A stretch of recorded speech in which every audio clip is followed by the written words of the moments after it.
भारतीय कम्युनिस्ट पक्ष 100 वर्षात पदार्पण, धुळ्यात त्रैवार्षिक अधिवेशन, भव्य रॅली संपन्न। याबाबत अधिकृत असे की आज दिनांक 14 जून 2025 रोजी धुळे शहरातील ज्येष्ठ नागरिक संघ या ठिकाणी आज भारतीय कम्युनिस्ट पक्षाचा धुळे जिल्ह्याच्या वतीने त्रैमासिक अधिवेशन घेण्यात आले। तत्पूर्वी धुळे शहरातील क्युमाइन क्लब येथून भव्य अशी रॅली काढण्यात आली।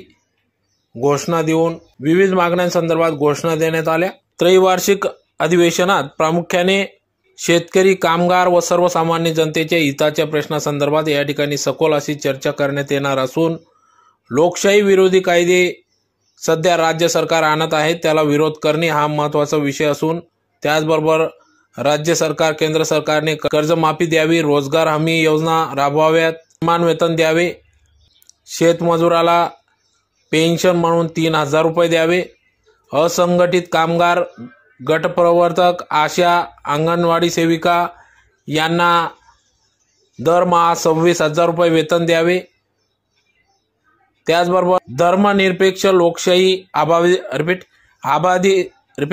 अबाधित राहावी या हेतूने या ठिकाणी विचारविनिमय करण्यात येणार असून या त्रैवार्षिक अधिवेशनात comrade Raju Desle, comrade Vasantrao Patil, comrade advocate Hiralal Patil आदी प्रमुख पदाधिकाऱ्यांच्या उपस्थितीत या ठिकाणी सदर हे त्रैवार्षिक अधिवेशन पार पडत आहे।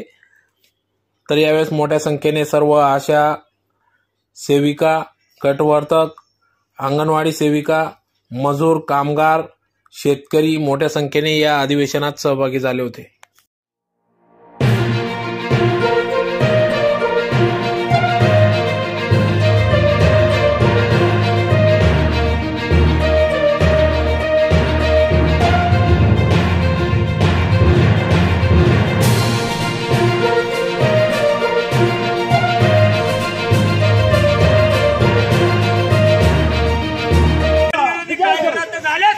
झालेच पाहिजे कामगार विरोधी कायदे रद्द झालेच पाहिजे कामगार विरोधी कायदे रद्द झालेच पाहिजे कायदे रद्द झालेच पाहिजे शासनाचा धिक्कार असो महाराष्ट्र शासनाचा धिक्कार असो पक्षाचे जिल्हा अधिवेशन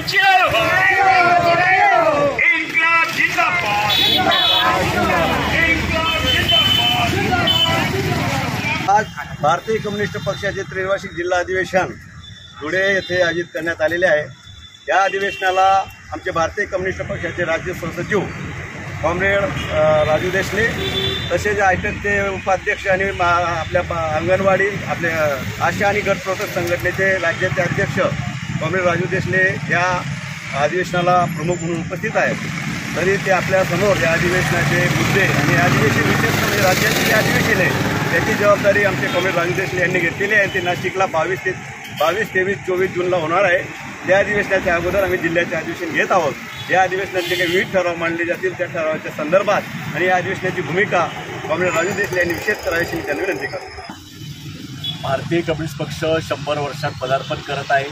भारतीय कम्युनिस्ट पक्षाची लोकशाही मार्गाने काम करण्याची पद्धत आहे। दर 3 वर्षांनी जिल्हा अधिवेशन होतात, राज्य अधिवेशन होतात आणि भारतीय कम्युनिस्ट पक्षाचं राष्ट्रीय अधिवेशन हे सप्टेंबर महिन्यामध्ये होणार आहे। त्याच्या आधी 22, 23, 24ला नाशिकमध्ये राज्याचं अधिवेशन होतं आहे आणि आज धुळे जिल्ह्याचं अधिवेशन या ठिकाणी होतं आहे। शेतकऱ्यांचे प्रश्न, कामगारांचे प्रश्न, त्याचप्रमाणे सर्वसामान्य जनतेचे जे प्रश्न आहेत याच्यावरती विचारविनिमय या ठिकाणी करण्यात येणार आहे।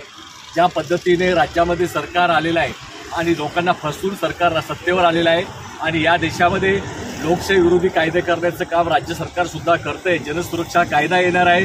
या देशात कामगार कष्टकऱ्यांना रस्त्यावरती आंदोलन सुद्धा करता येणार नाही। हे सर्व प्रश्नावरती अधिवेशनामध्ये चर्चा होणार आहे आणि शेतकऱ्यांना संपूर्ण कर्जमाफी झाली पाहिजे। शेतकरी शेतमजुरांना 3000 रुपये पेन्शन प्रत्येकाला मिळायला पाहिजे। रोजगार हमीच्या मजुराला 500 रुपये किमान वेतन दररोजचं मिळायला पाहिजे।